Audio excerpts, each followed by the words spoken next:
Bonjour à tous, numéro 48 de Tête à Clash commence à l'instant et nous avons 4 invités. Le premier s'appelle Philippe Carsanti et il est élu à Neuilly, mais également éditeur. Bonjour Philippe. Bonjour Franck. La reine rouge, c'est Christine Tazin aujourd'hui. J'adore ce rouge de Christine. Et vous remarquerez, à chaque fois, elle a au moins une touche rouge. Elle est présidente de Résistance républicaine et le plus beau titre autour de cette table, c'est qu'elle est professeure agrégée de lettres classiques. Bonjour Franck. Christine, merci de votre présence et de venir de très loin dans ma Bretagne que j'adore. Le troisième, c'est Tariq Dali. Tariq Dali, il est consultant en communication. Bonjour Tariq, et vous êtes également président et porte-parole de... La droite libre. La droite libre. Bonjour voilà. Franck, bonjour les amis. Bonjour. Le dernier, le quatrième, c'est la première fois qu'il nous rejoint. Il s'appelle Roland Hureau. Et alors, son titre fameux, c'est qu'il est énarque. Et pour cela, il sera brûlé aujourd'hui. Mais vous avez d'autres qualités, Roland Hureau ? D'autres qualités, donc vous considérez que c'est une qualité. J'en suis moins sûr que vous. Oui, je vois ça. Mais je préside, d'abord j'écris beaucoup de livres. Oui, vous êtes essayiste. Et pas mal d'articles. Et polémiste. Mais plutôt polémiste, oui. Oui. Et puis je préside un mouvement que j'ai lancé, que nous avons lancé avec Tariq Dali, d'ailleurs, entre autres, qui s'appelle Mouvance France. Très bien, ben voilà, vous voyez, les couleurs sont hissées. Nous pouvons décoller, partir, nous aventurer vers les sujets qui nous attendent. À tout de suite. Le premier sujet, c'est devenu un sujet de polémique. Moi, je pensais que ce serait un sujet de consensus. C'est Notre-Dame qui a brûlé, Notre-Dame qui s'est envolée, en tout cas dont le toit s'est évaporé, et qui est maintenant un sujet parce que est-ce qu'on va trop vite? Est-ce qu'on va pas assez vite? Est-ce que 5 ans, c'était excessif? Autrement dit, est-ce qu'on n'y arrivera pas? Est-ce qu'il faut la reconstruire à la moderne? Est-ce qu'il faut lui faire un toit en titane et en verre? Est-ce qu'il faut reconstruire la flèche de Viollet-le-Duc? Ou est-ce qu'il faut revenir à la flèche d'avant? Ou est-ce qu'il faut aller à la flèche d'après? Bref, ce sujet est en train d'enflammer la France, sans parler des 500 millions donnés par 3 grandes familles et riches familles françaises. Eh bien, moi, je sais que j'ai une reine rouge à mes côtés qui est plutôt une traditionnaliste, me semble-t-il. Et je voudrais l'entendre sur ce sujet de Notre-Dame. Christine. On ne touche pas à Notre-Dame. Notre-Dame, elle est sacrée. Ouais. Elle fait partie de notre histoire, de notre cœur. Et la flèche, elle est là depuis longtemps. Ouais, 150 ans. Et alors ?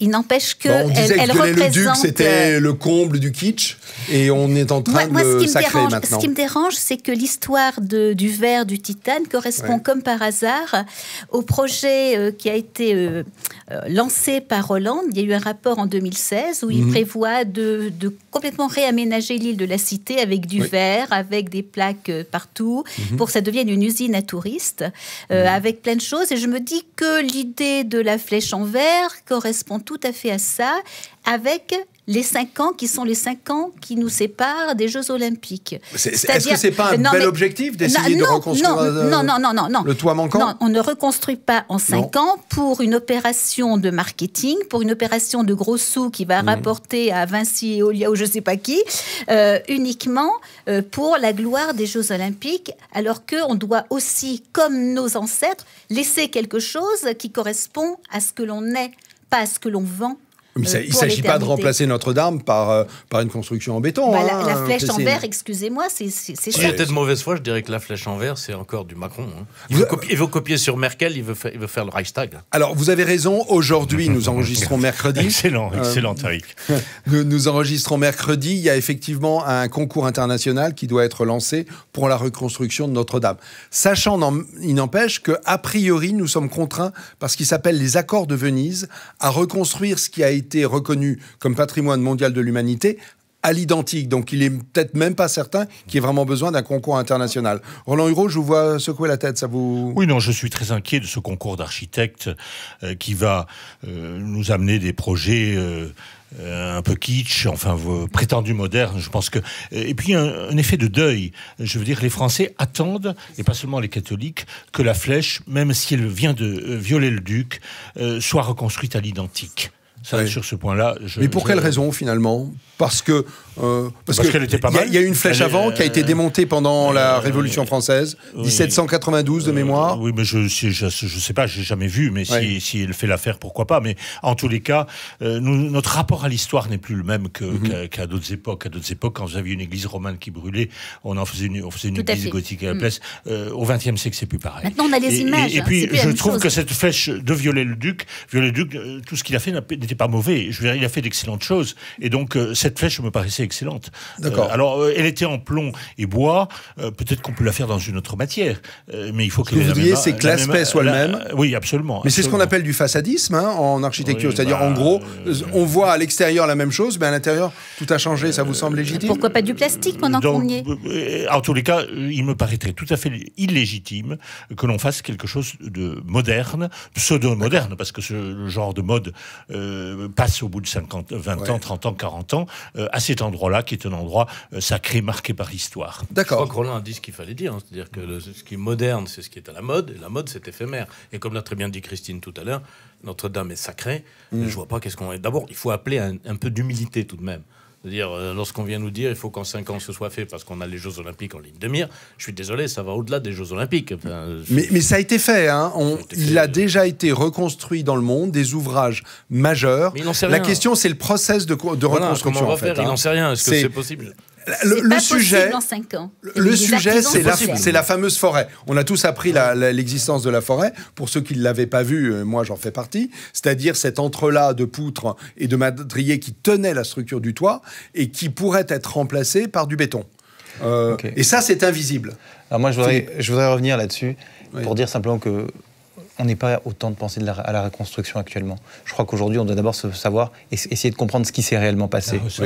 Il y a eu deux polémiques qui ont été lancées. La polémique, ça a été donc sur la reconstruction tout de suite, on se demande pourquoi, et la deuxième sur l'argent. Donc des polémiques qui étaient là un petit peu pour, je dirais, masquer le vrai problème, savoir d'où vient le feu, comment Notre-Dame a brûlé, pourquoi Notre-Dame a brûlé. Je ne sais pas si vous savez, mais je suis intervenu sur Fox News et donc j'ai été interrompu abruptement parce que j'ai simplement remis en doute, au bout d'une heure d'incendie, le fait que les médias annonçaient tout de suite que l'incendie était criminel. J'étais le premier à le dire. Sur Fox News, Vous pensez que ça n'est pas criminel ? Je ne pense rien. Je dis simplement qu'au bout d'une heure... A priori, pas. Je ne pense rien. Pas de revendication. Je dis qu'au bout d'une heure, quand la cathédrale est en flammes, nous n'en savons strictement rien. D'accord. Et aujourd'hui, on n'est toujours pas en mesure de nous expliquer la cause accidentelle qui a été avancée par les médias dans les premières minutes.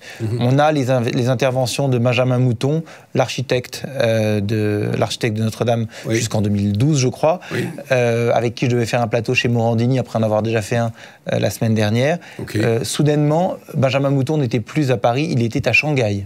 Je trouve ça étonnant que pour l'architecte qui était vraiment l'homme qui connaissait le mieux le sujet. Sauf que c'était l'architecte d'avant, non ? Oui, d'accord, mais il connaît bien le sujet. Benjamin Mouton vous explique par A plus B que c'est pas possible que ça brûle aussi vite. Voilà, et que ce soit accidentel. Donc la question est toute simple. Aujourd'hui, moi je voudrais qu'on arrête de penser à savoir dans 5 ans les Jeux Olympiques et tout.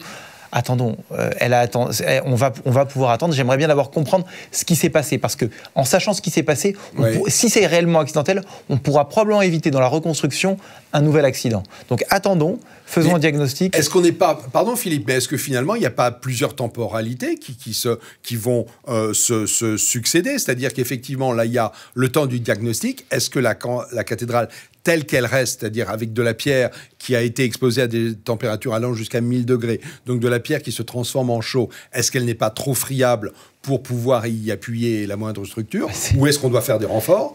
Et puis deuxièmement, trouver effectivement la cause de l'incendie, sachant que tout a cramé, mais surtout avoir un projet... c'est la vraie question. Non, la vraie question. La vraie question. Non, il n'y a pas de simultanéité possible. On doit aujourd'hui, au bout de 10 jours, on est à 10 jours après l'incendie, on doit d'abord se poser la question de savoir qu'est-ce qu'on peut garder, qu'est-ce qu'on va pouvoir faire, et comprendre pourquoi on est parti, pourquoi Notre-Dame est partie en flammes. Et c'est vraiment le sujet. Je pense que la reconstruction, savoir comment elle sera reconstruite, le temps qui sera consacré à sa reconstruction, c'est un autre sujet. Et sincèrement, les Jeux Olympiques, par rapport à ça, je m'en fiche complètement. Non, mais il y a un lien quand même. Il y a quand même un lien, à savoir que si Macron accélère les choses et se précipite dès le lendemain pour parler de reconstruction, c'est peut-être pour éviter de s'appesantir sur les causes. Moi, je pense qu'il y a une manipulation ainsi. Moi, je sais quoi cette manipulation? Juste parce que je sens une atmosphère un peu complotiste, comme si il y aurait eu un incendie criminel qui serait dissimulé. On veut simplement poser des questions. On n'a pas le droit de poser des questions. C'est même pas ça qu'on n'a pas le droit de se poser des questions. Il y a une chose qui doit être très claire. On est dans un climat. Regardez le magazine Causeur du mois dernier qui titrait prémonitoirement sur les actes antichrétiens. Il y a 800 profanations d'église en 2018. Il y a 2 semaines, on a eu Saint-Sulpice qui a brûlé. On a eu la basilique Saint-Denis qui a été profanée. Il y a un mois Saint-Sulpice. Donc on est dans un véritable... Intentionnellement, voilà, et chaque fois intentionnellement les deux. Donc Saint-Denis aussi, il y a eu un cambriolage. Non, pas seulement un cambriolage, saccagé, vandalisé. Voilà, donc on est dans une atmosphère antichrétienne assez forte en France. Donc écarter au bout d'1 heure d'incendie le fait que cet été éventuellement un acte criminel, et ça peut être, il y a 2 types d'actes criminels. Il y a un acte criminel prémédité, comme ce qu'on a pu voir malheureusement au Sri Lanka, qui est monstrueux, et on peut aussi avoir un acte criminel d'une personne isolée ou d'un petit groupe isolé qui décide de le mettre le feu quelque part. Ou un acte de malveillance. Quand on parle de non-revendication, ça suffit. Aujourd'hui, déclarer que l'acte était accidentel, rien n'a été apporté comme preuve. Et je ne dis pas que c'est criminel, je dis simplement que pour l'instant, affirmer que c'est criminel... Quelles conséquences ça aurait sur la reconstruction de déterminer qu'il y a eu éventuellement un acte de malveillance, voire un attentat? Non, la question, elle n'est pas à ce niveau-là. La question, elle est que la polémique sur la reconstruction, la polémique sur l'argent ont été lancées et font un écran de fumée sur la cause de l'incendie. Juste, on parle de reconstruction. Je vous rappelle tout de même qu'à part un petit bout de voûte à la croisée du transept, Notre-Dame est à 95% restée debout et toujours là. Il y a un problème de sécurité. La totalité de la charpente s'est envolée et la structure... La charpente, c'est pas essentiel dans une église gothique. Certes. L'essentiel, c'est le vaisseau de pierre. Oui. Et ce sont mais les là, tours. on dit qu'il serait éventuellement en péril du fait des températures. Alors, mais ça, c'est à examiner. On ne peut pas laisser rentrer les gens sans avoir assuré la sécurité. Mais il ne s'agit pas de reconstruire l'architecture gothique, qui est pratiquement intacte. Oui. En revanche, il y a la couverture. Mon opinion, c'est qu'il faut, d'une part, réouvrir au culte et au tourisme le plus vite possible. Quitte à avoir un toit bâché. Quitte à mettre des structures provisoires, métalliques, mais se fixer un objectif à long terme de reconstruire à l'identique la charpente. Ce qui prendra nécessairement beaucoup de temps. La charpente en bois ? Oui, pourquoi pas. Moi qui suis nantais... Si c'est pas possible, en tous les cas, on fait quelque chose. C'est possible, avec du temps. Il faut beaucoup de temps. Et quel est l'intérêt de reconstruire une charpente ? Je vais vous faire une confidence. Je suis né à Nantes. Et quand j'étais enfant, la cathédrale de Nantes a brûlé. Ça a été un traumatisme majeur. Vous savez, ça fait partie des choses, quand on est enfant, moi je m'en souviendrai toute ma vie, j'étais en classe quand ça a été annoncé. Bien. Et la cathédrale de Nantes, sa charpente a été reconstruite en béton. Comme celle de Reims. Mais les matériaux... Est-ce que ça manque à quelqu'un, finalement, d'avoir une cathédrale, parce que les charpente en bois, matériaux... Charpente invisible, systématiquement. Les matériaux jouent un rôle important dans le sentiment du sacré, dans le sentiment d'être dans un endroit très équilibré. Je veux dire, on a ce sentiment à Cumes où il y avait la Sibylle, à Delphes où il y avait effectivement la Pythie. On a ce sentiment dans un certain nombre d'endroits sacrés où les gens ont construit des lieux magiques, entre guillemets, enfin au sens premier. Des lieux de pierre, en l'espèce, pour Delphes. Où il y a une alliance terrible entre l'homme et puis, on va dire, les éléments naturels. Et je crois que l'atmosphère très particulière de Notre-Dame, et pourquoi elle a tant de succès, c'est qu'elle a cette espèce d'alliance particulière où les matériaux jouent un rôle important. Je sais pas, on n'est pas dans quelque chose qui est une forme de conservatisme, Christine, là, parce que le bois invisible remplacé par du béton plus léger. Mais je ne parle pas de conservatisme, je parle d'âme, je parle de cœur. Vous pensez que le bois joue là-dedans ? Mais évidemment, comparer le bois est un matériau plus noble que le béton. Oui, quand même.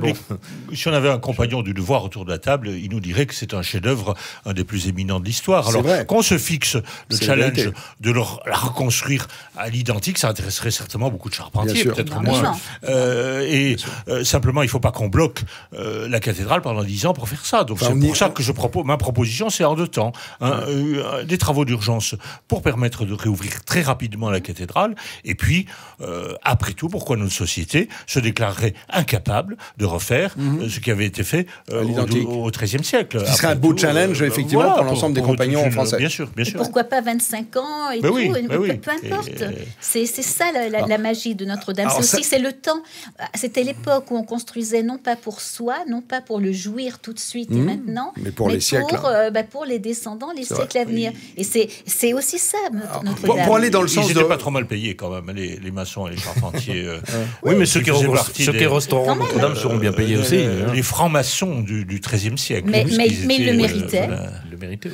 Sachant, pour aller dans votre sens, Roland Hureau, c'est que dans tous les cas, va être très rapidement construit un dôme en métal pour protéger la cathédrale d'éventuelles dégradations dues aux pluies, à l'alternance pluie-soleil, aux dilatations qui vont y avoir lieu. Donc peut-être qu'on pourrait envisager un retour au culte assez rapidement. Mais c'est ce que je souhaite en tous les cas. Mais vous ne croyez pas que, malgré tout, avoir une construction au-dessus des gens, personne ne va prendre ce risque-là de faire tomber ne serait-ce qu'un morceau de bois sur la tête d'un croyant ou d'un touriste? Il y a des experts pour ça. On est dans une société du risque zéro qui ne doit pas conduire tout de même à des excès comme on ne saura jamais Enfin, risque zéro, on a pu voir où ça mène. On n'est pas du tout dans un risque zéro, parce que là, si on suit, encore une fois, les informations qui nous ont été données sur le truc, on nous explique qu'il y avait des systèmes anti-incendie, que tout était... Et le risque, il est maximal. Donc, je ne crois pas à cette notion de risque zéro. Et en tout cas, on voit que dans le cas de Notre-Dame, tant qu'on n'en saura pas plus, on ne pourra pas se prononcer. Mais que ce soit accidentel ou criminel, même s'il est criminel, le fait que le feu puisse se répandre aussi rapidement, on voit bien que la notion de risque zéro, elle n'a plus cours aujourd'hui. C'est complètement absurde. Tout avait été fait pour empêcher le départ d'un feu accidentel. Encore plus criminel, donc... Je ne pense pas à un risque d'incendie. Je pense au risque d'effondrement de la voûte de pierre. En principe, elle n'a pas été touchée. La pierre ne brûle pas, à ma connaissance. Elle se transforme. Elle se transforme du fait de la chaleur. Mais ça, c'est ce que les experts doivent étudier. Et c'est peut-être pas vrai pour tout l'édifice. Et puis remplacer les pierres qu'il y a à remplacer. Puis c'est tout. C'est pas un travail pour un architecte c'est pour ça qu'il n'y a pas d'urgence. Bâtiment historique, c'est quand même pas... non, bien sûr. Et d'ailleurs, les architectes... Et c'est assez intéressant parce qu'on entend même des architectes des bâtiments de France, donc des ABF, les architectes des bâtiments historiques, qui ont l'air de dire que le challenge de 5 ans est tenable, à condition de ne pas vouloir du bois comme Christine Tazin, mais de vouloir des structures en béton. Ce sont les mêmes architectes qui ont fait le projet, le rapport de 2016. Ils ont juste un petit peu le fameux rapport de la transformation de l'île de la Cité, du fait du départ du tribunal. Ce sont les mêmes qui sont là. C'est le même qui était à la réunion de la semaine dernière à l'Élysée avec Macron, etc. Il ne faut quand même pas nous prendre pour des imbéciles. Je voudrais aussi attirer l'attention sur autre chose, c'est-à-dire que dans la précipitation et dans la mégalomanie, on veut faire des choses, des trucs, des machins, et Macron, il a agi à la française traditionnellement.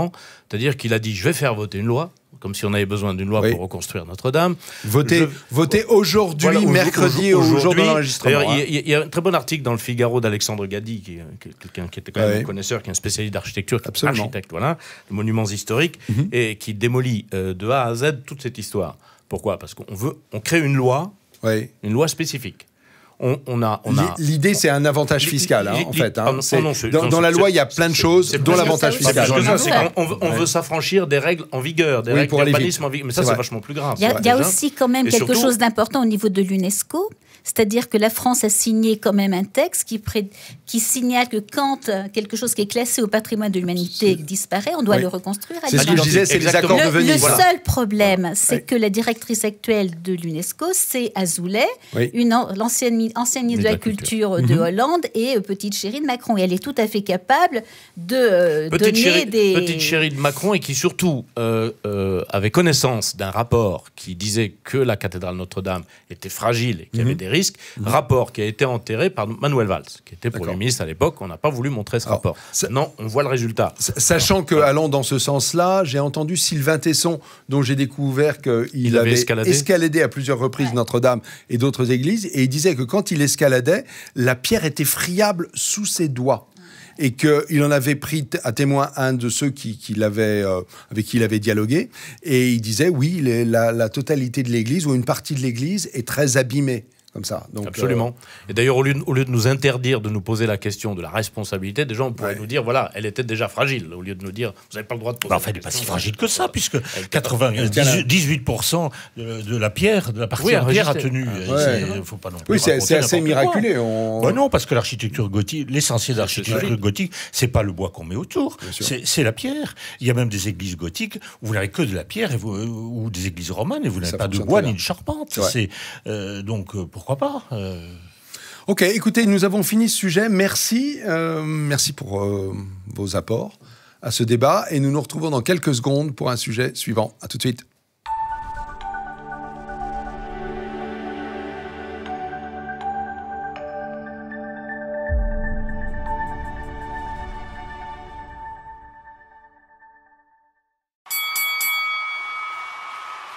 Rebonjour, le sujet suivant, c'est Bernard-Henri Lévy, BHL donc, qui il y a quelques jours sur Europe 1 était interviewé à propos d'un spectacle qu'il fait autour de l'Europe qui s'appelle Looking for Europe, à propos des élections européennes à venir. Et il a dit un certain nombre de choses pour lesquelles je voudrais vous voir réagir. Il a dit la chose principale. Alors j'ai le verbatim, je sais que je vais être beaucoup aidé par Christine qui a travaillé le sujet aussi. Le mouvement des Gilets jaunes est une minuscule fraction qui se prétend être le peuple. Il a dit aussi c'est un mouvement politique qui, de samedi en samedi, crache sa détestation de la République. Et il donnait les exemples de l'Arc de Triomphe, des mots contre les policiers et des engins de chantier qui ont défoncé un ministère. Qu'est-ce qu'il a dit d'autre ? Il dit que le peuple, il le voit beaucoup plus dans celui qui se réunit pour être généreux vis-à-vis de Notre-Dame que dans ceux qui détruisent. Messieurs, mesdames, qu'est-ce que vous en avez pensé ? Est-ce que ça vous a choqué ? Vous n'êtes pas sympa, Franck. Oui, pourquoi ? Désolé. Ça vous nous avez obligés à écouter BHL. Déjà, ça, c'est quand même pas très sympa. Très juste remarque. J'ai été obligé de l'écouter pour venir à cette émission. Donc, voilà. Ça vous a traumatisé, Tariq Dali ? Je suis traumatisé, surtout que c'est de la propagande de A à Z, bien sûr. Alors, sur cette histoire de Gilets jaunes, il dit que ça ne représente pas le peuple. Je ne suis pas complètement opposé à cette vision des choses. Il faut pas confondre Gilets jaunes et Gilets jaunes. Les Gilets jaunes d'origine, c'était quoi ? C'était des gens qui disaient on finit pas nos fins de mois parce qu'on est matraqué fiscalement. Oui. Je suis désolé, c'est une évidence. Avec le problème de l'essence. On est le pire enfer fiscal du monde. Bon, voilà, les gens n'y arrivent plus, ils en ont marre de payer. Très bien. Alors, le problème, c'est qu'au fil du temps, ce mouvement a été noyauté par l'extrême gauche et on part d'une révolte fiscale et on arrive à la demande de rétablissement de l'ISF. Voilà où nous en sommes. Alors à partir de là, bon, que BHL dise qu'il ne représente pas le peuple, mais que lui il représente, parce qu'il le dit ça, qu'il représente. Enfin, vous m'avez obligé à l'écouter, il dit que lui il représente le peuple. Il représente le peuple avec ça, quand même ses X maisons, sa maison de Marrakech qui vaut... Non mais attendez. Que Bernard-Henri Lévy soit riche, c'est une certitude, c'est un héritier. Qui vaut 6 millions d'euros, non mais qui dit je représente le peuple, c'est quand même un peu gonflé, quoi. Quand on voit où il vit et comment il vit. Pour revenir aux Gilets jaunes, effectivement, Tariq vient de le répéter. Ce qui compte, c'est quand on est à 20 centimes près le litre d'essence parce qu'on ne mange plus à la fin du mois. Ça, c'est un vrai problème du peuple. Et l'autre qui dit les Gilets jaunes, c'est pas le peuple. Il y a quand même quelque chose qui est inacceptable. C'est pas possible d'entendre un discours venant d'un personnage comme ça. Et d'un personnage pour autant, a-t-il entièrement tort dans ce qu'il dit ? Qui a mis en plus l'Europe à feu et à sang avec le Kosovo, la Libye avec l'immigration qu'il nous impose, la Syrie. Enfin, je veux dire, c'est un personnage qui a fichu une pagaille monstre, qui est responsable de milliers de morts et de gros problèmes dont on hérite, et qui se permet du haut de son fauteuil, voilà... BHL n'est pas différent. Je vous donne des leçons. Moi, je sais ce qu'est la démocratie. Moi, je sais ce qu'est la République. Moi, je sais ce qu'est le peuple. Donc, tout est à jeter dans ce que vous avez entendu c'est de la propagande. Alors, BHL n'est pas différent de ceux qui encensaient, qui disaient qu'il fallait avoir... il valait mieux avoir tort avec Sartre qu'avoir raison avec Aron. Aujourd'hui, c'est pareil. C'est-à-dire qu'il a tout faux. Il a tout faux un jour, il a tout faux le lendemain, puis il continue à donner des leçons. Et là, il fait de la propagande. On va revenir sur les Gilets jaunes, mais il faut savoir de qui on parle. BHL est quelqu'un qui s'est toujours trompé. Oui, c'est ça. Toujours trompé. Exactement. Des années 80 aux années 90, aux années 2000, 2010, et là on va arriver à 2020, et il va continuer à se tromper, il va continuer à chaque fois à embrigader. Vous savez, BHL, c'est un peu l'idiot utile de Sarkozy. Quand Sarkozy a voulu se débarrasser de Kadhafi, il a trouvé BHL comme le crétin qui arrivait, qui lui disait oui, moi je sais ce qui va se passer. Et voilà, on a vu le résultat. Le barde d'Astérix. Voilà. Voilà la situation de BHL. Et je pense qu'il s'est trompé quand dans les années 80, quand il nous a fait SOS Racisme et qu'on a vu le résultat que ça a fait. Et il a sauvé le racisme. Voilà, il a sauvé le racisme. Exactement. D'ailleurs, SOS Baleine, c'est pour sauver les baleines. Lui, SOS Racisme, il a sauvé le racisme. On a vu ce qu'il a fait quand il s'est mêlé de tout en Europe, quand il s'est mêlé au Proche-Orient, qu'il s'est mis à soutenir les terroristes, Arafat, etc. Il a toujours soutenu les pires sur la planète. Donc aujourd'hui, BHL, il faudrait lui demander de se taire. Maintenant, il y a une seule chose, et moi sur laquelle je vais être en désaccord probablement avec Christine, c'est que les Gilets jaunes, il y a 6 mois, c'était 350 000 personnes, c'était véritablement des gens qui se réunissaient et qui avaient un vrai ras-le-bol fiscal. Et je suis tout à fait d'accord, et on pouvait le partager. Pas que fiscal. Parce que fiscal, mais ça a commencé sur le fiscal. Aujourd'hui, maintenant, sur le fiscal et sur le pouvoir d'achat. Voilà. Oui, d'accord. Et sur arrêter d'emmerder les Français, il faut pas oublier une chose, c'est que c'est le 81 km/h. Mais maintenant, on a quoi? Maintenant, on a une bande, globalement, on a tous les week-ends 20 000 personnes qui bloquent le pays, qui bloquent l'économie, et les gens en ont carrément marre. Donc, il va falloir que ça s'arrête. Ce ne sont plus les mêmes. Non, il va falloir que ça s'arrête. Mais on a les Black Blocs, on a l'extrême gauche, on a ce bordel, on a le fait qu'on puisse plus aller faire ses courses les week-ends partout. On a des commerçants qui sont. Vous êtes en accord avec lui quand il dit que c'est un groupe qui conteste la démocratie et qui n'est pas représentatif. Je ne parle pas de la démocratie. Je dis qu'on a un groupe qui fout le bordel. On a un groupe qui, je veux dire une chose tout simplement, il y a plus de gens qui souffrent économiquement des actions des Gilets jaunes qu'il ne reste de Gilets jaunes aujourd'hui. Et ce ne sont plus des Gilets jaunes. Aujourd'hui, ce sont des professionnels de la contestation. Ce sont des gens qui viennent mettre le bazar en ville, qui viennent le bazar un petit peu partout dans les centres commerciaux. Il faut que ça s'arrête. Et donc, peu importe quoi que dire à Macron, quelles que soient les propositions du gouvernement, il faut que ça s'arrête. On est le seul pays au monde, et je vais vous dire une chose, regardez un petit peu, voyagez, j'ai beaucoup voyagé dans le monde.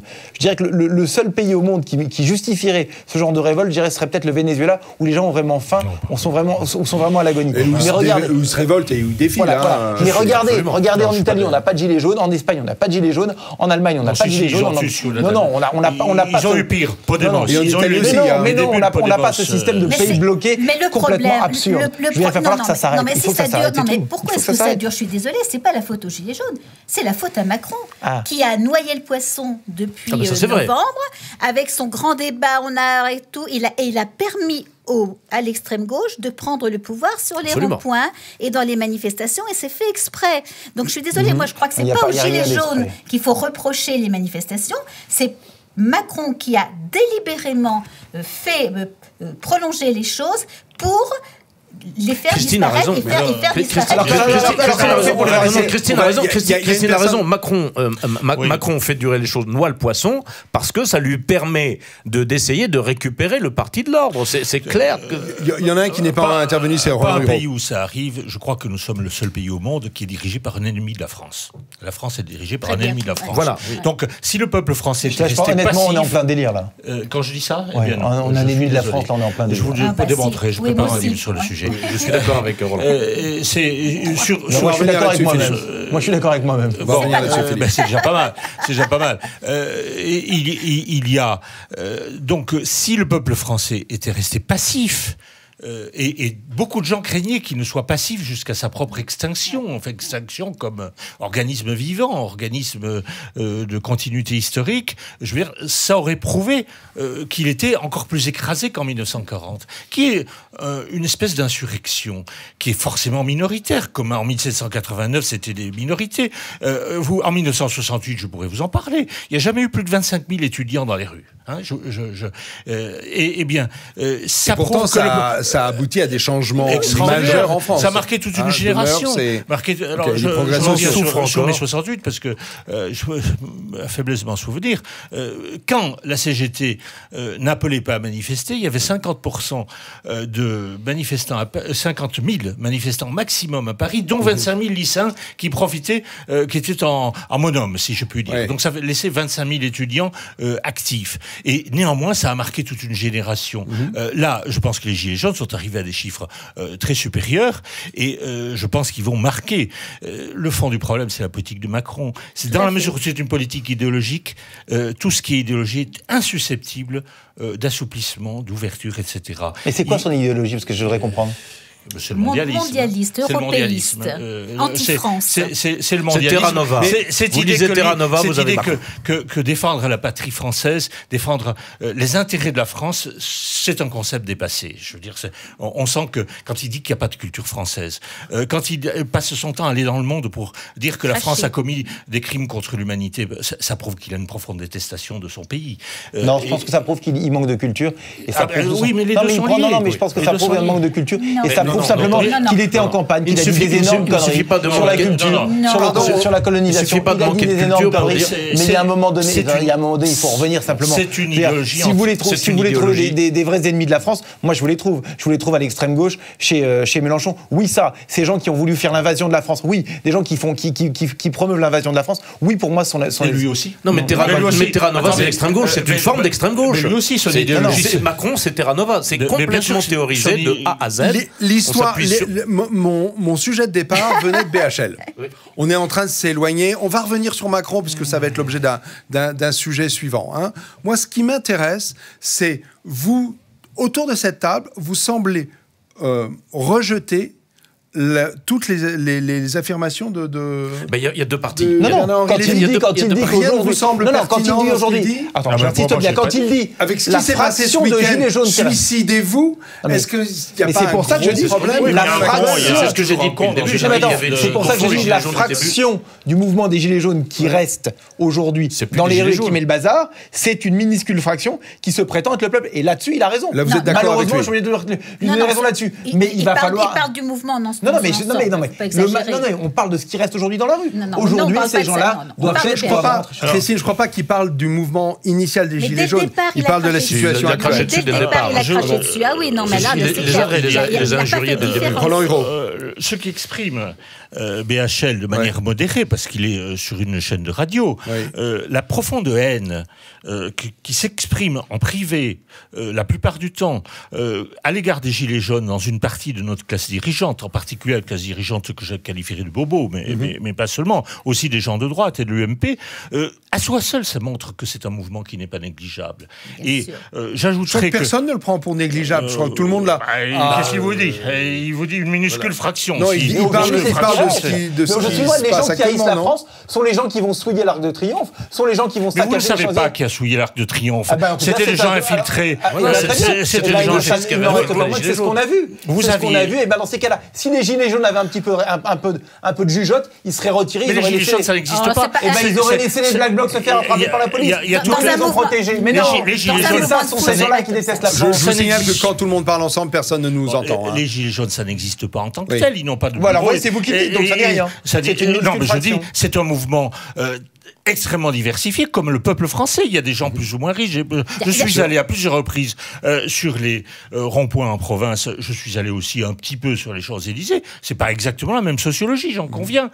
Il reste que j'ai vu aussi, comme à Cahors, j'ai été, vous l'avez pas signalé, mais j'ai été maire adjoint de Cahors pendant plusieurs années. Je ne savais pas. Je connaissais la moitié des gens qui étaient là. Je sais leur diversité sociale et sociologique.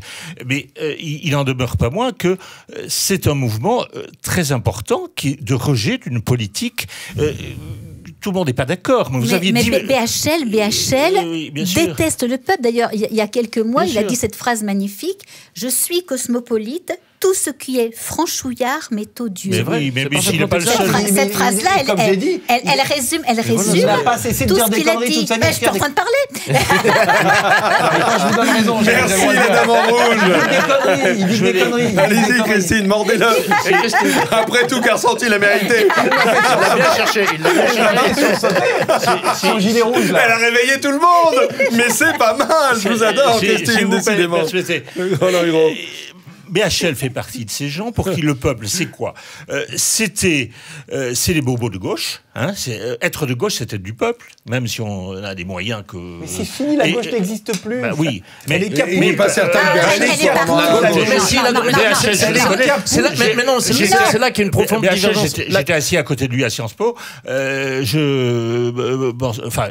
Et il reste que... Et puis d'autre part, c'est les immigrés. Mais ce qui est... Pour une fois, on a le vrai peuple, qui ne sont pas il y avait très peu d'immigrés. Je dis pas, mais c'est pas pour autant un mouvement anti-immigré. C'est le vrai peuple. Ce ne sont ni des bobos, ni des gens qui viennent de l'extérieur.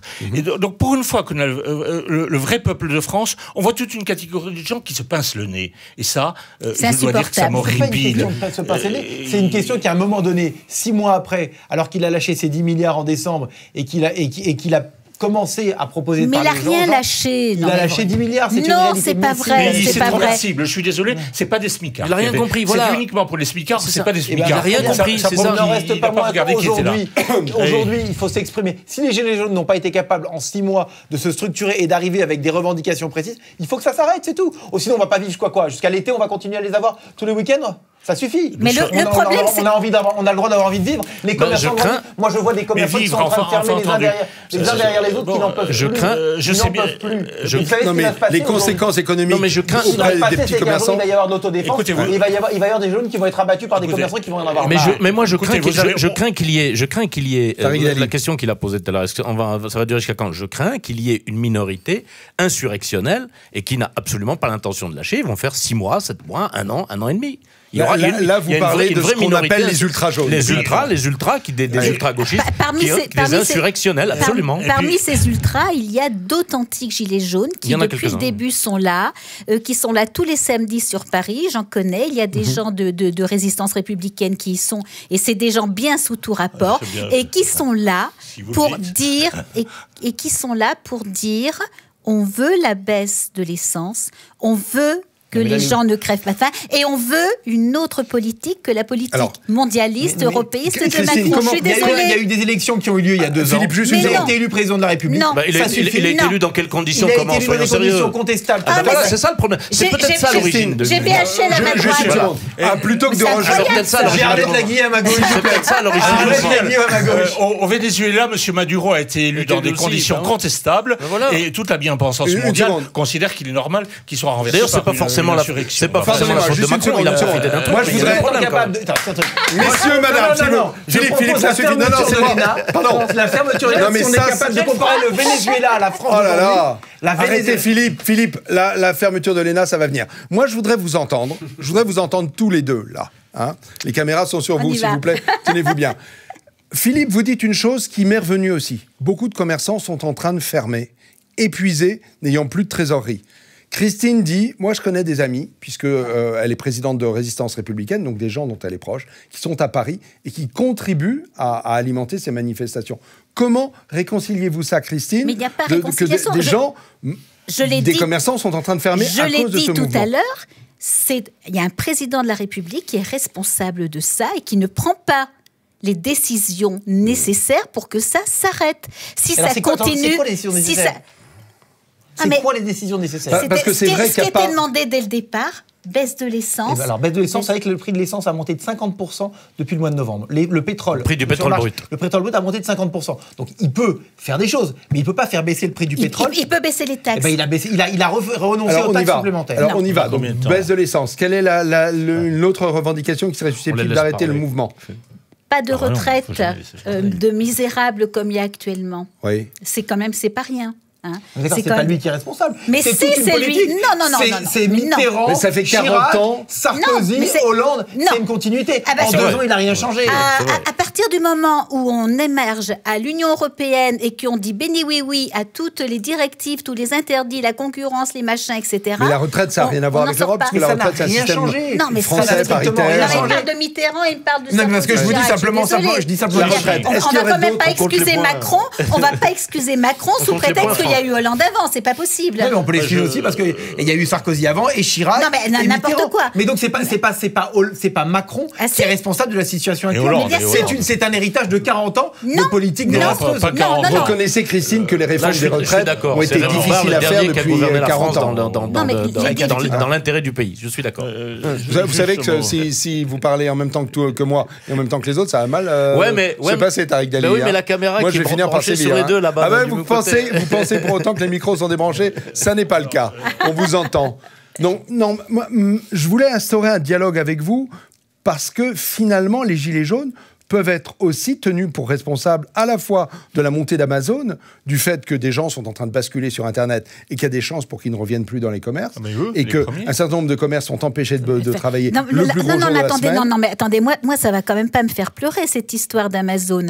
Depuis 20 ans, la politique de la ville, c'est on vide les centres-villes, des petits commerces, etc., pour aller les mettre dans les grandes surfaces, les grands centres, etc. Et les gens qui, effectivement, n'ont pas de voiture ou veulent pas se déplacer sont obligés d'utiliser Amazon et autres officines par correspondance. Il va quand même pas falloir rendre les Gilets jaunes responsables si on peut les rendre responsables de toute la mondialisation et de tous les bordel, du bordel économique créé en France, si on peut leur rendre. Non, on peut les rendre responsables. Le nombre de commerçants qui en ont assez et plus qu'assez de ce bordel. Le sujet. Je voudrais quand même... Roland Hureau, je vous donne le mot de la fin. Le mot de la fin, va être très difficile. C'est un privilège. Je pense que ceux qui sont rentrés chez eux, parce qu'ils sont découragés, ceux-là vont pas devenir des soutiens du système. Ne vous faites aucune illusion. Moins vous avez de manifestants, plus vous avez de rancœur profonde, de haine. N'hésitons pas à employer le mot. Elle va s'exprimer sous un autre avatar, d'une autre manière, et je le crains, pas seulement électoral. Vous le craignez ou vous le souhaitez? Non, je souhaite que nous suivions le rythme normal des élections. Je souhaite qu'il y ait une autre majorité sur le sujet. On est d'accord. Oui, mais suivons le fil des réseaux. Je vous signale qu'il faudrait qu'il y ait une dissolution. Par exemple, pourquoi une dissolution? Parce qu'il y a un mécanisme qui est prévu par la Ve République. Comment voulez-vous qu'il se suicide? Jacques Chirac qui a eu la crétinerie de se suicider politiquement en dissolvant. Parce qu'il a dissous sans raison. Macron aurait des raisons de dissoudre. Il n'y avait pas de crise. Tandis que quand il y a une crise grave, mais il y a d'autres solutions. Si vous n'avez pas un changement très important, très radical de politique en France, et en particulier, on n'a pas le temps de le parler par rapport à l'euro, il y a quand même 10 prix Nobel d'économie qui disent que nous sommes complètement cinglés avec notre histoire d'euro et qui vous démontrent, il y a un institut allemand qui a démontré que la France a perdu 40% de pouvoir d'achat. 40%, c'est exactement ce que veulent les Gilets jaunes pour rééquilibrer leur fin de mois. C'est aussi simple que ça. Le sujet ils sont pas si cons que vous pensez. Présentez-vous aux élections, gagnez les élections et faire sortir la France de l'Europe. On est d'accord. C'est tout. Ok. Sortir la France de l'Europe. Très bien. Que, appel à la démocratie et au suivi des élections. D'accord. Dans tous les cas, on y reviendra parce que au bordel des Gilets jaunes. Oui, mais j'entends ce que dit Roland Hureau, qui dit que finalement les Gilets jaunes vont ressurgir autrement parce que les rancœurs vont avoir cuit. Bien sûr. Sauf qu'on voit bien que sur leur système de liste européenne, ils n'arrivent à strictement rien. Même une liste européenne n'y arrive pas. Donc sur le tête de liste, elle a dit qu'elle était pour l'Europe. C'est une manipulation, Allez, bien entendu. Merci de votre intervention. Nous avons un troisième sujet qui arrive dans quelques secondes.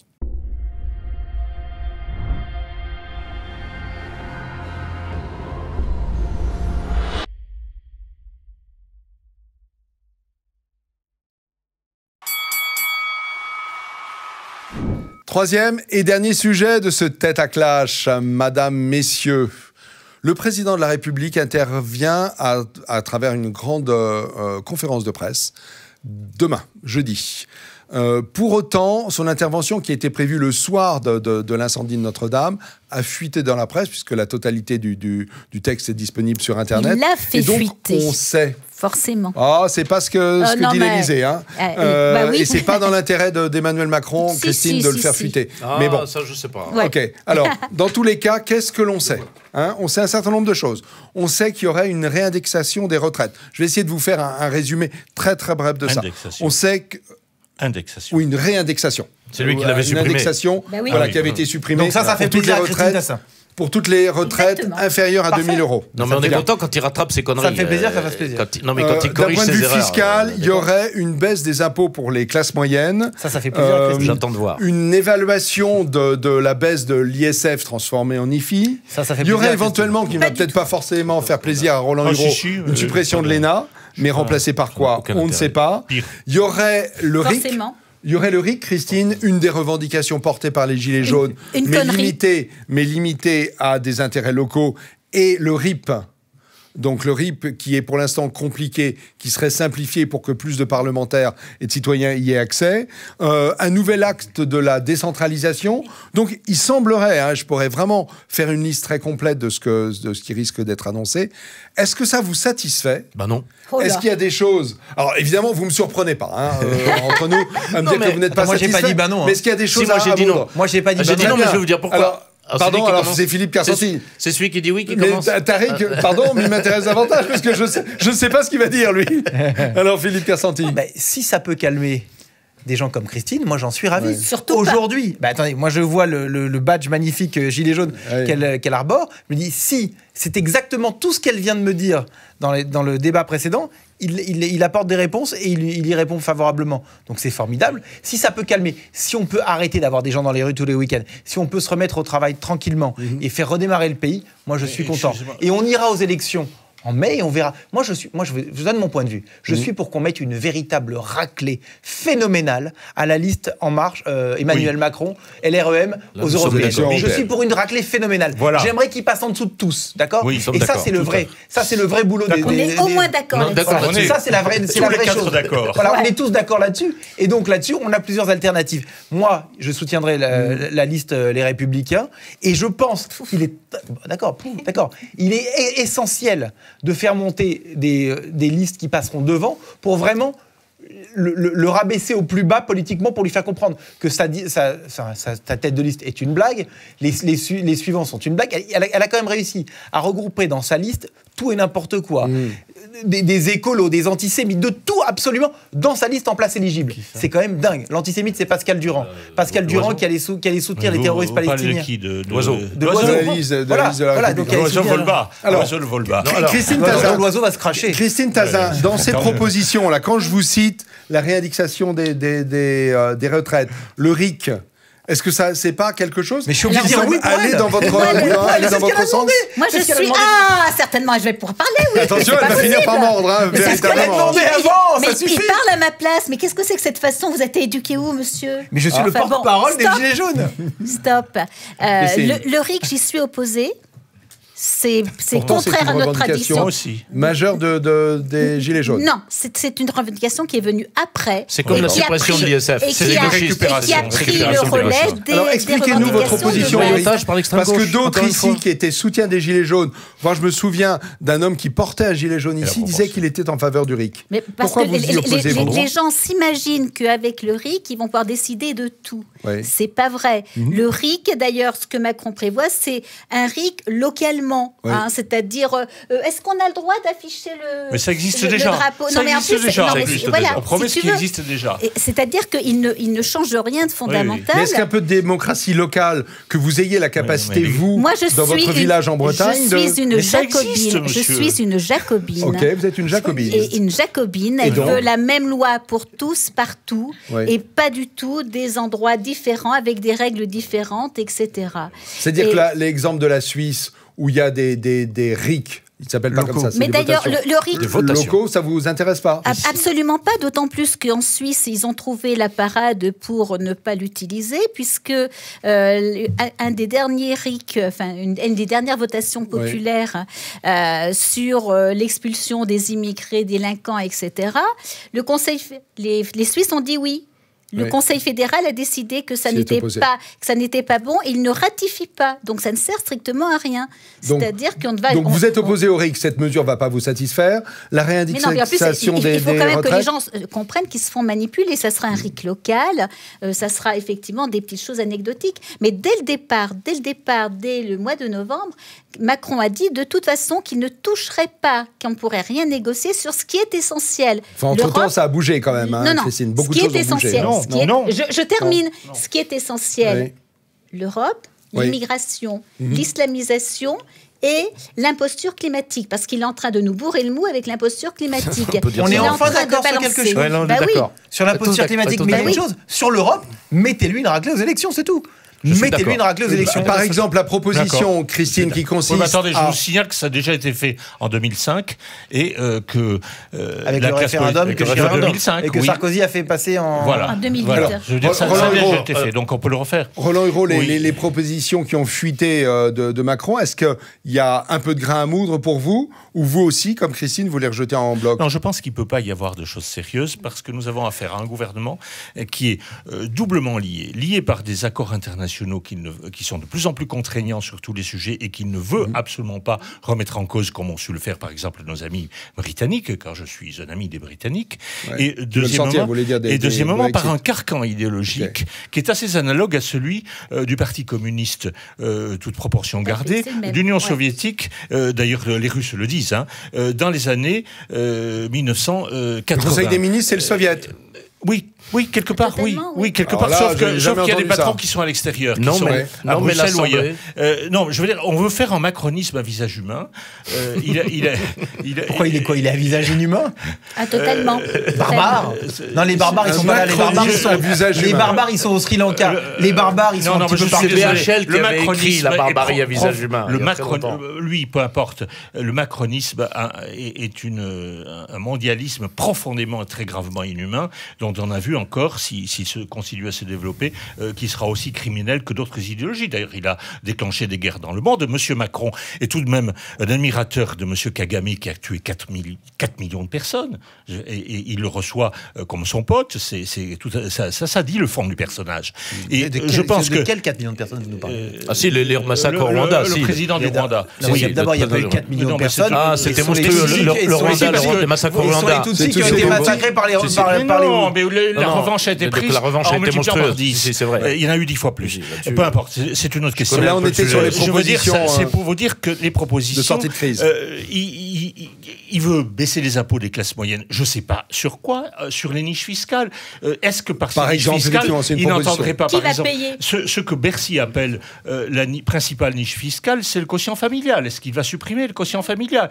Il a un mépris profond pour la famille, puisqu'il a coupé les allocations familiales des classes moyennes. Il a déjà fait ça en tant que ministre des Finances, et puis il a parachevé en tant que président de la République, comme si nous n'avions pas de problème démographique, pour les laisser aux populations immigrées, c'est-à-dire entre guillemets ceux qui en ont le plus besoin. Et je veux dire, je suis inquiet de tout ce qu'il peut annoncer. Alors comme il fallait tout de même un axe plus violent, il propose de supprimer l'ENA, lui qui en est la figure totalement emblématique. Vous avez rappelé que j'étais énarque, mais je suis dans la dissidence. Je suis dans les 10 ou 20% de gens qui se sont jamais véritablement adaptés au système. C'est certain que c'est un os. Et sinon, je serais député ou ministre, ou peut-être à sa place. Enfin, je veux dire, j'en sais rien. Quand vous êtes dans les dissidences, vous défendez pas forcément le système. Mais je défends le système du concours. Parce que supprimer le concours de l'ENA, ça serait la porte ouverte à toutes les discriminations positives de toutes sortes. C'est exactement ça. Et ça, je crains que ça soit... Mais c'est ça, c'est sûr. En dehors de cette proposition périphérique, rien, si par exemple, il y avait une entrée dans l'impôt qui serait progressive, plutôt que d'avoir un premier palier à 14%. Alors c'est un peu technique, mais qu'on ait un palier à 3%, un palier à 7% et un palier à 12%, est-ce que ça vous semblerait plus juste? Il va y avoir plus de gens qui vont payer l'impôt, c'est tout, mais ça ne changera rien. Quand vous êtes incapable de réduire les dépenses publiques, ce qu'il a abondamment montré, quand vous êtes tenu par les contraintes de Bruxelles, je veux dire, si vous baissez l'impôt sur X, c'est que vous allez les augmenter sur Y. Et c'est bien de ça que souffrent les Gilets jaunes. Ils ont eu l'impression, comme l'a expliqué par exemple un livre récent qui s'appelle Crépuscule, et ils ont eu l'impression qu'on avait restitué quelques dizaines de milliards à ceux qui étaient tout à fait au haut de l'échelle, pas les classes moyennes, très, très au-dessus, et qu'on l'avait repris sur le peuple de différentes manières, et notamment par les taxes parafiscales. Donc vous ne pouvez pas, dans le système actuel, baisser les impôts sur une catégorie sociale ou économique sans les augmenter sur une autre. Pour une fois, je suis d'accord, il faut baisser la dépense publique. Oui, c'est ça le problème. Il faut baisser la dépense publique. Sauf qu'à côté de ça, moi j'entends aussi les revendications des Gilets jaunes qui viennent nous dire ah bah non, attendez, nous, on veut plus de services publics. On veut plus de services publics dans les régions. Donc on est plus de fermeture d'école, plus de fermeture de maternité. Ce n'est pas contradictoire. Non. Quand on ferme tous les tribunaux dans les petites villes et qu'on fait une immense immeuble à la porte de Clichy, je veux dire, on pourrait s'en passer. Quand Bercy ferme l'immeuble de la porte de Clichy, c'est pour remplacer le tribunal qui a été fermé sur l'île de la cité. Pour permettre l'aménagement de la cité. Fallait-il le fermer? Voilà. Parce qu'on veut faire de la cité, ça nous ramène au premier sujet. Non, mais de toute façon, il y aura... On va laisser la parole à Tarek qui n'est pas intervenu. Oui, quand même, t'as raison. J'ai absolument rien dit. Vous avez été très discipliné, je vous rends hommage. Pour une fois. Bon, alors, j'ai dit non, il n'y a rien de bon. Pourquoi? Parce que Macron, comme le Figaro l'a écrit, je reprends le titre là. Macron n'a bonne lecture. Ni stratégie, ni méthode pour réformer les finances publiques. Donc, quand il se pointe en disant je vais faire ceci, je vais faire cela, d'abord, les seules bonnes mesures qu'il prend, c'est corriger les erreurs qu'il a commises. Donc, vous avez dit la réindexation des retraites, c'est lui qui l'avait supprimé. Je ne sais plus quel autre truc. Voilà. La pérennisation, par exemple, des 1 000 €. Vous savez, vous vous souvenez de la fameuse prime de fin d'année. Après, lorsqu'on dit payée par les entreprises, serait pérennisée. Mais il fait ça mezza voce parce que il dit que la réindexation n'interviendra que jusqu'à 2 000 €. Excusez-moi, un retraité qui touche 2 000 €, il n'est pas très riche. Il dit que il va. Il a un revenu médian plus élevé que les Français, du coup. Il a fait un truc pas mal, enfin à moitié pas mal. Il a prétendu supprimer l'ISF, mais il a inventé l'IFI. Oui. Et là, il dit que l'ISF, je vais voir, etc. Ça veut dire qu'il est en train de. Vous auriez été favorable à supprimer la totalité de l'ISF? Évidemment, il faut supprimer l'ISF et supprimer l'IFI, évidemment. Totalement. Parce qu'il n'aime pas les familles, il n'aime pas les propriétaires. C'est ça, Macron. Oui, il n'aime pas les petits propriétaires. Il n'aime pas les petits propriétaires. Les petits propriétaires, comme dit Brassens, ceux qui sont nés quelque part. Les petits propriétaires, Roland Hureau, a priori, ils ne payent pas l'IFI. Non, mais ça dépend. Vous savez, des gens qui ont acheté. Sauf à l'île de Ré, sans doute. Mais même à Paris, des gens qui ont acheté il y a quelques années, il y en a beaucoup qui sont des taxes foncières. Des taxes foncières de plus en plus écrasantes. Mais le fond du sujet, Roland en parlait tout à l'heure, c'est que lorsqu'on dit qu'on va réduire l'impôt de je ne sais qui, de je ne sais quoi, qui va payer derrière, puisqu'il n'y a aucune stratégie ni méthode pour réformer les finances publiques. Et là, nous revenons tout à l'heure à ce qu'on disait tout à l'heure, ce que vous avez dit. Vous avez contesté le fait que Macron ait été élu dans des conditions bizarres. Je rappelle qu'il n'y a pas eu de campagne électorale il y a 2 ans. Il n'y a pas eu de campagne électorale, donc Macron a été élu sans programme, sans projet, et on a tapé, on a tué Fillon. On a tué son seul adversaire. On a tué son seul adversaire. Aujourd'hui, qui va aller en correctionnel. Aujourd'hui, il est dans une nasse. Il ne veut pas réduire la dépense publique. Pourquoi? Parce que pour des raisons X, Y ou Z, il ne veut pas réduire la dépense publique. Parce que c'est un socialiste à la base. Exactement. Mais la gauche n'est pas morte. Mais c'est vous qui disiez tout à l'heure qu'il n'était pas de gauche. Moi, je vous dis que c'est la pire des gauches, c'est la gauche Terra Nova, qui éclate la société, qui a théorisé l'appui de la gauche sur les minorités. Les femmes étant une minorité d'ailleurs selon eux, parce que les femmes, il faut les opposer aux hommes, soi-disant. Voilà où nous en sommes. C'est je voudrais vous faire réagir. C'est ça, Macron. On peut être d'accord alors. Nous sommes d'accord. Je soutiens Bellamy pour les élections européennes. Une seconde. Je voudrais vous faire réagir à une proposition. Vous savez que nous avons eu la chance d'avoir Étienne Chouard à 2 reprises dans cette émission. Quelle horreur. Un des projets, une des causes que défend Étienne Chouard, c'est le fait que les citoyens s'emparent alors, comment le dire, de faire leur propre constitution. Voilà. Quelle en tout cas, horreur. de commencer à rédiger leur propre constitution. C'est pas son avis. Il pense que la Ve République, c'est le poison des poisons. Mais c'est la 5e République truquée, sabotée par Chirac et Jospin. Je vais vous faire réagir. La 5e, c'est la meilleure. Est-ce que je peux aller jusqu'au bout? Parce que moi aussi, je peux mordre, madame Allez-y. Allez. Il manquait Sarkozy. La convention. Et Hollande. Non, Hollande n'a pas réformé la constitution. Est-ce que je peux?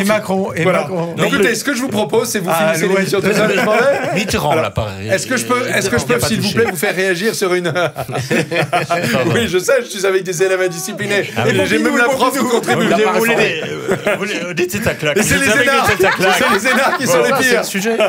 Alors attendez, je voulais vous faire réagir sur cette proposition. Si Léna, on peut dire un mot sur Léna? Non, on va pas dire un mot parce qu'on va d'abord traiter le sujet que je vais vous proposer. Si c'est possible de faire les choses dans l'ordre que je vous propose. Voilà.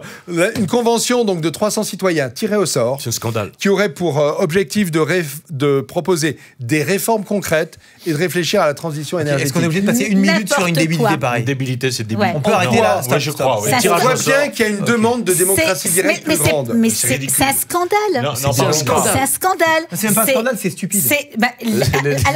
Non, mais on dit que c'est stupide. C'est stupide dans les Moi, je veux de l'argumentation. C'est stupide, pourquoi? Mais tout simplement parce que des gens qui sont tirés au sort n'ont pas la compétence de se poser les questions essentielles. Mais c'est exactement le contraire de ce que j'ai dit. Mais à quoi ça sert de voter si on doit tirer au sort derrière? On ne s'en plus. Ce qu'on va faire, c'est que le prochain Airbus qu'on va prendre dans l'avion, on va tirer au sort un des passagers, on va le mettre. Il ne s'agit pas de ça. Si, c'est un petit peu compliqué. C'est un petit peu compliqué. Et je voudrais pas donner la parole et toutes les commandes à quelqu'un qui a conduit l'ENA, qui sort de l'ENA, mais quand même, il faut quand même avoir un petit peu de Enfin, je ne suis pas d'accord. Non, mais, je ne suis pas d'accord. Ce que dit mais Étienne c'est le Chouard, contraire de la démocratie. Lui dit que c'est la véritable démocratie, c'est quand les citoyens s'en emparent, c'est quand les citoyens sont obligés de s'intéresser au sujet, c'est quand les citoyens sont conseillés par des spécialistes, mais qu'au final, c'est eux qui tranchent. Conseillés par des spécialistes. En fait, ça veut dire qu'on revient à ce qui se passe exactement à l'Union européenne. Non, c'est le contraire. J'aimerais terminer. La dame en rouge, je finis par être mordu. À l'Union européenne, on est dirigé par des gens qui ne sont pas élus, qui sont des technocrates et qui prennent des spécialistes qui sont plutôt des lobbyistes pour nous imposer un certain nombre de choses. Donc vous êtes chouardienne. Je suis anti-Chouard. Ok, alors expliquez-moi pourquoi vous êtes anti-Chouard, parce que vous faites le même diagnostic que lui. On n'est pas là. Je finis. On parle de Macron, les propositions de Macron. Je voudrais finir. C'est moi qui choisis quand même de quoi on parle. Ce que veut Chouard, c'est faire de nous la même chose, c'est créer des gens tirés au sort qui vont faire la même chose que ce que font les gens à la Commission européenne ou les technocrates de Bruxelles. C'est-à-dire, voilà, nous, on a décidé que ça serait comme ça. On les a pas choisis, on connaît pas de programme, etc. Et ils vont nous imposer leurs desiderata. C'est la pire idiotie qui soit. Non, mais c'est quoi ce truc de tirer au sort? Ça sert à quoi de voter? Alors, donc, on vote plus. Non, c'est pas ça. C'est quelque chose. Ce serait si les mecs pour qui on vote, il y aurait une forme de démocratie directe. Mais non, mais c'est la l'autocratie, donc on va choisir consulter. Et on va donc avoir. Donc vous le rejetez par rapport à des gens qui vont être tirés au sort, qui vont être conseillés par des conseillers exactement comme à Bruxelles. Sauf qu'en France, sauf que par exemple, Moscovici n'a pas été tiré au sort, seulement on avait besoin de l'exfiltrer. Donc là, l'exfiltrer, chaque pays qui a besoin de l'exfiltrer. Le rapport avec la Convention des 300 citoyens. C'est la même chose. C'est la même chose. Avec des conseillers qui vont manipuler l'entrée, qui ne seront pas élus et qui vont faire ce qu'ils voudront. Une technocratie insupportable. Non, je crois que ça n'a aucun sens. C'est une proposition que vous rejetez par définition. Non, mais là, j'entends votre argumentation. Je n'ai pas eu celle de Roland Hureau. Je vous laisse la parole. Je suis très attaché au mode de fonctionnement démocratique, républicain, puisqu'on se trouve en République, classique et traditionnel. Mais il a été fait l'objet de déviations très très graves. Vous êtes pour les fondamentaux de la 5e. Oui, et de la 5e mais pas des modifications ultérieures. Et de la République tout court. Oui, bien sûr. On va laisser Roland Hureau parler. J'ai fait une proposition sur laquelle mon ami Tariq n'était qu'à moitié d'accord, c'est d'abroger toutes les modifications qui ont été faites à cette Constitution depuis 1962. Et vous verrez que ça marche. Mais moi, je suis contre l'élection du président. Contre les modifications du 58. Parce que 62, c'est l'élection du président de la République. Il y a 2 ans, l'élection de Macron a été gravement faussée par une entorse à un des principes cardinaux de la démocratie, qui est la non-ingérence de la justice de la justice et même de l'ancien exécutif qui était représenté par Hollande dans le processus électoral. Nous avons 5 Vous parlez de l'affaire Fillon. Bien sûr. Oui, mais sauf que l'affaire Fillon, ce serait pas pire si on avait un président de la République élu dont la femme serait en correctionnel. Non, c'est pas. Parce qu'elle ne serait pas protégée par l'immunité. Attendez. Vous pensez pas que les gilets jaunes d'un côté, ce serait vraiment pas grand-chose? La correctionnelle, c'est peut-être aussi pour justifier ce qui s'est passé. Pour des faits qui datent de 20 ans et qui sont d'ailleurs tout à fait mineurs par rapport à ce qu'on pourrait reprocher à Macron et ce que tout le monde raconte sur Macron. Donc, n'exagérons rien. On sait très bien. On peut parler de Chirac aussi, si on veut parler des valises et de Mitterrand. En termes de vol de l'État, je pense que du côté de Chirac et de Mitterrand, ça va beaucoup plus loin que Mazarine et tout ça. Le sujet, c'est Fillon. Le pauvre Fillon, c'est pas Chirac. Mais d'accord, mais ce que je veux dire, c'est que Fillon s'est mal comporté, très bien, probablement. Pas si mal que ça par rapport à des turpitudes. Par rapport aux autres. Oui, sauf que c'est arrivé à un moment où les Français trouvaient que c'était insupportable. À un moment où les médias ont décidé de mettre le doigt dessus. Et on nous a appuyés, on nous a mis dans la tête. C'est arrivé à un moment où on a eu un type qui s'est très mal défendu. C'est arrivé à un moment où on a décidé de violer l'article 16 de la Déclaration des droits de l'homme qui dit que il faut une séparation des pouvoirs et quand il n'y a pas de séparation des pouvoirs, vous n'avez pas de constitution et pas de constitution donc pas de république. La République a été détruite dès lors que le parquet financier s'est ingéré de manière grossière et grave dans une élection qui était une élection cardinale, qui est l'élection présidentielle. Ajoutez à cela la quasi-unanimité organisée aussi de la presse. Je rappelle que Chateaubriand, pardonnez-moi la référence parce que je suis d'abord historien, rappelait qu'il n'y a pas de démocratie sans une presse pluraliste. Donc là, vous avez une entorse aux principes les plus fondamentaux de nos traditions démocratiques qui font que dont on doit juger aujourd'hui n'est plus la vraie démocratie. Ok. Eh bien, écoutez, on en reste là. Dans tous les cas, nous aurons les propositions de Macron dans quelques jours. Et nous pourrons peut-être y réagir une fois prochaine. Dans tous les cas, merci à tous. Merci à ceux qui nous écoutent. Merci à ceux qui étaient autour de cette table. Merci à vous, Christine. Merci aux autres. Merci. Ok, Philippe, Roland, merci à vous. Et nous nous retrouvons dans 15 jours pour une nouvelle émission. Espérons qu'elle soit aussi chaude, mais aussi argumentée. À bientôt.